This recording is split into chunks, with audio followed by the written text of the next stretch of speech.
ہم کریں گے ہر مظلوم کی حمایت۔ السلام علیکم، میں ہوں حورین فاطمہ اور آپ دیکھ رہے ہیں حمایتی نیوز HD چینل۔ نظر ڈالتے ہیں آج کی اہم خبروں پر۔ سکھن پولیس کی کارروائی، ملزم گرفتار، اسلحہ برآمد، مقدمہ درج، رپورٹ حاکم علی دال، روزنامہ حمایتی نیوز کراچی۔ سکھن پولیس نے علاقے کو کرائم فری بنانے کے عزم کے تحت کارروائیاں تیز کر دی ہیں۔ سکھن پولیس چوکی لال آباد کی ٹیم نے گشت کے دوران ریڈی گوڈ سزوکی سٹاپ کے قریب ایک مشکوک شخص کو روکا اور تلاشی لی۔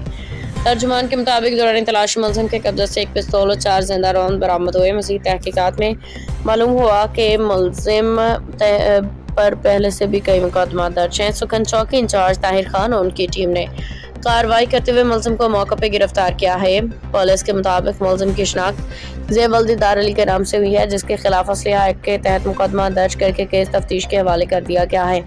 دوسری جانب ملیر کے علاقے تھانہ سکھن جمع حمایتی گوڈ فٹ بال گراؤنڈ کے قریب 21 ستمبر 2025 کی شام 7:30 بجے ڈکیتی کی ایک واردات پیش آئی، جس میں 6 ڈاکو ایک 125 موٹر سائیکل، نقدی اور موبائل فون چھین کے فرار ہو گئے ہیں۔ علاقہ مکینوں نے مطالبہ کیا ہے کہ پولیس سخت نوٹس لے کے جلد از جلد ملزمان کو گرفتار کیا۔ SHO ملک سلیم نے عوام سے اپیل کی ہے کہ اگر کسی کو کوئی مشکوک شخص یا اسلحہ بردار نظر آئے تو فوراً پولیس کو اطلاع دیں۔ اطلاع دینے والے کا نام سگہ حراست میں رکھا جائے گا۔ انہوں نے واضح کیا کسی بھی جرائم پیشہ کو رعایت نہیں دی جائے گی اور سب کے خلاف قانون کے مطابق کارروائیاں جاری رہیں گی۔